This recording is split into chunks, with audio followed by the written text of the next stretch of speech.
Sovereignty Alliance. This is the Walkers, Michael, Sarah, and Emma, and the real date is August 15th, 2025. With scenarios unfolding faster than we can keep up with, we decided we would write our own. Grandpa told us a story about H.G. Wells and a radio broadcast, The War of the Worlds, serialized in 1897 and published as a novel in 1898. The story depicts the Martians' invasion using advanced weaponry like heat rays and fighting machines, leading to widespread panic and destruction in England. H.G. Wells narrated the story on live radio in 1938, and there were so many people listening, and that they started to believe it was a real newscast. After many calls into the studio, and the realization this was real to many people, they did an unplanned commercial break to notify listeners that this was a work of fiction. It should have been titled The Time Before Ads. So, for entertainment's sake, and not to confused with our regular commentaries, we are introducing the Carters. Robert, Laura, and their daughter Emily. Any resemblance to the Walkers is fully intended. The national crisis being reported on will be called the Sovereignty Alliance. We are planning on this being a 7-episode podcast, and as in real life, there will not be an absolute closure. We have already developed the storyline, and as our narrative probably will not mirror real events, we feel this story could actually be a reality. Our desire is to entertain and hopefully encourage you, our audience, to wonder where we are going and anticipate the next episode. We are having fun, and we hope you do as well. Welcome to the Sovereignty Alliance. From the San Juan Islands, just beyond the bustle of the mainland, a story quietly begins to unfold. Headlines from across the West Coast paint a picture of chaos in 3 major cities. But is the story as it seems?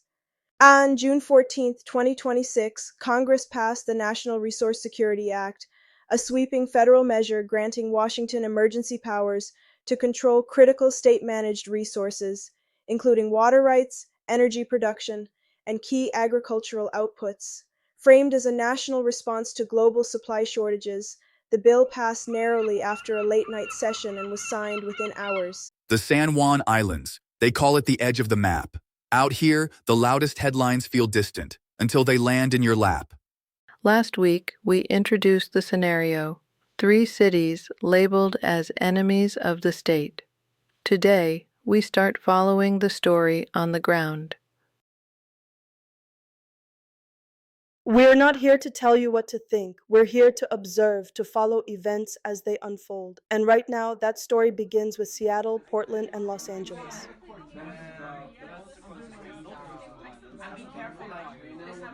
As we listen to the Carters, the contrast between headlines and reality becomes the first thread of our investigation. Over the next 12 minutes, the noise will fade and the subtle truth will begin to emerge.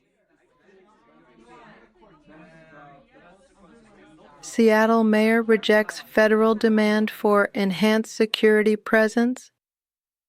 Portland accused of harboring undocumented criminals in defiance of national directives. Los Angeles crime rate spikes. White House considers special measures.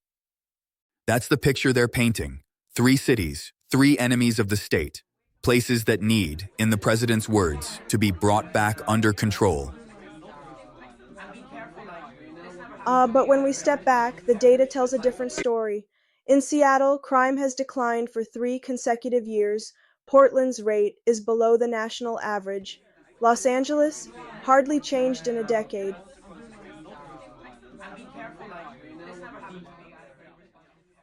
The people I've spoken to are residents, local officials, describe normalcy, governance, community action, not collapse. The pattern emerges. It isn't about safety. It's about obedience.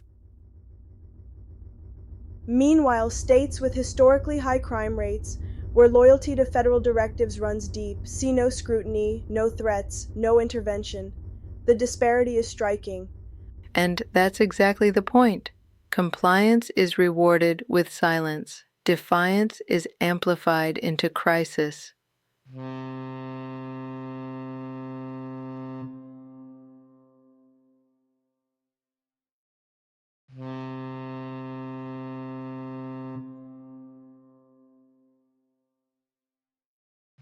Emily boards the ferry, crossing from Orcas Island to the mainland. What she finds is subtle, almost imperceptible, tension layered beneath daily routines. I've lived here long enough to know when something feels off. The mainland isn't far, but lately it feels like another country. Should send the guard in and be done with it. The official story says the cities are unraveling. What the residents tell me is very different. This isn't chaos. It's a struggle over who controls the narrative. Her first stop is Seattle. The city is calm, people go about their lives, yet beneath the surface, observers notice every move, weigh every decision, and prepare for the headlines that never fully tell the truth. I see unusual federal personnel aboard the ferry. They watch, taking notes, quietly observing. One man carries a folder, and my name is on it. Not threatening, but enough to make me pause.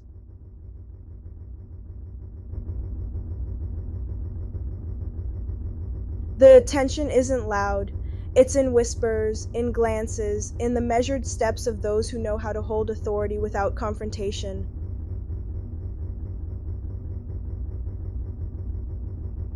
Next time, we'll talk about what was inside.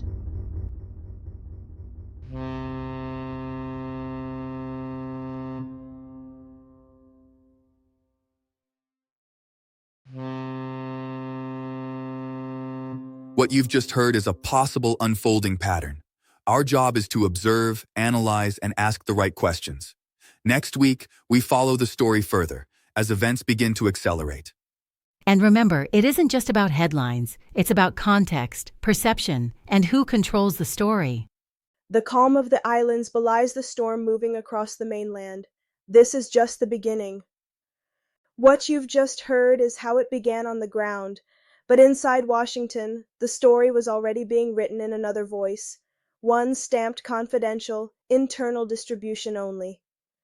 Confidential. Internal distribution only summary.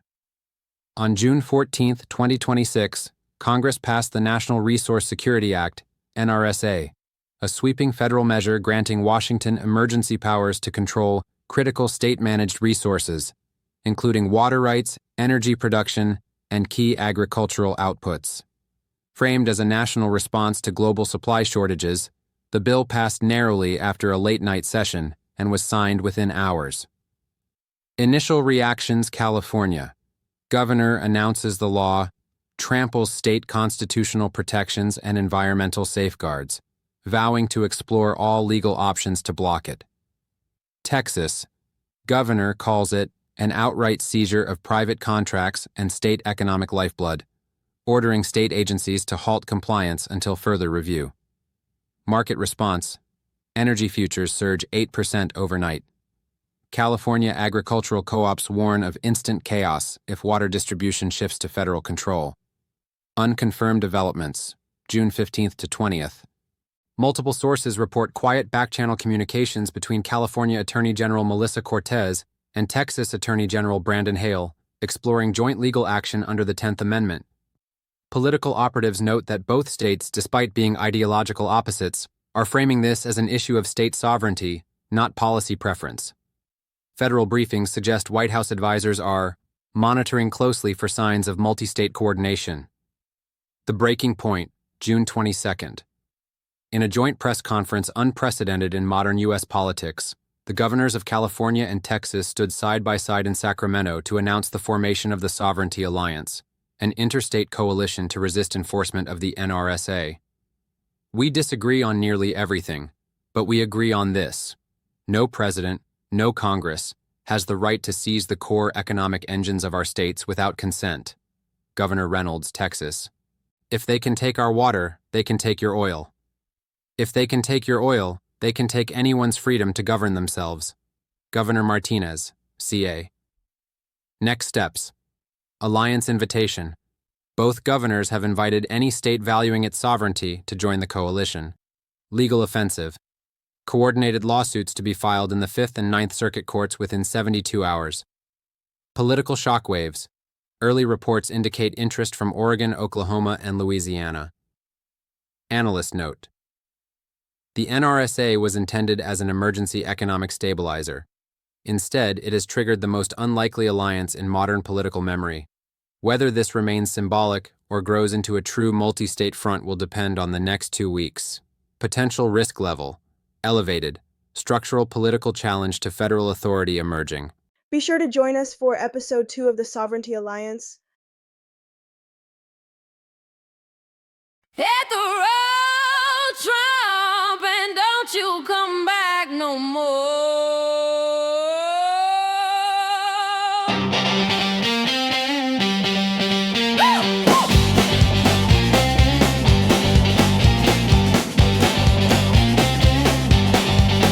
Hit the road, Trump, and don't you come back no more. No more, no more, no more.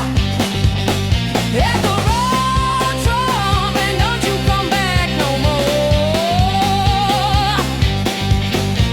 Oh, Donnie, don't you lie no more. Your schemes and your cons, we're tired to the core. We've had enough of chaos, the bluster and the show. Pack your bags, Don, it's time to go. Hit the road, Trump, and don't you come back no more. No more, no more, no more. Hit the road, Trump, and don't you come back no more. You said you drained the swamp, but you filled it instead with cronies and felons and folks who misled. You tried to steal elections, you broke the people's trust. Now the gavel's coming down, justice is a must. Hit the road, Trump, and don't you come back no more. No more, no more, no more. Hit the road, Trump, and don't you come back no more. Hey, hey. Don't you come back, oh baby, what you say? Don't you come